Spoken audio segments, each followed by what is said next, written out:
Hey guys, in this video I'm going to show you how to create multiple profiles in Firefox. If you find this video helpful, please consider to like this video and subscribe to my channel. In saying that, let's just jump straight into the video. Okay, first step is to completely close out of Firefox. Now from here on your keyboard, click on the Windows key and R at the same time.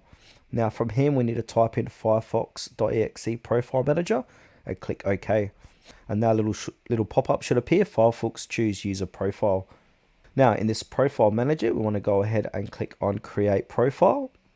Now you want to go ahead and click on next. Now you want to give this profile name. So if this is work, go ahead and call this work.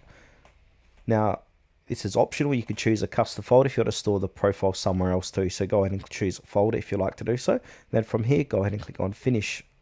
And just keep doing that for all the different profiles. You want to do work, school, study, etc. You can go ahead and create all those profiles.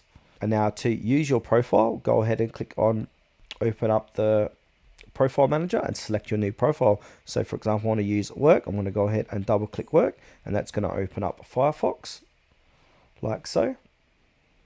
And then you should get this little greeting here that says welcome to Firefox, yada yada yada. Click on continue. Now that is your new work profile or new profile that you're going to use.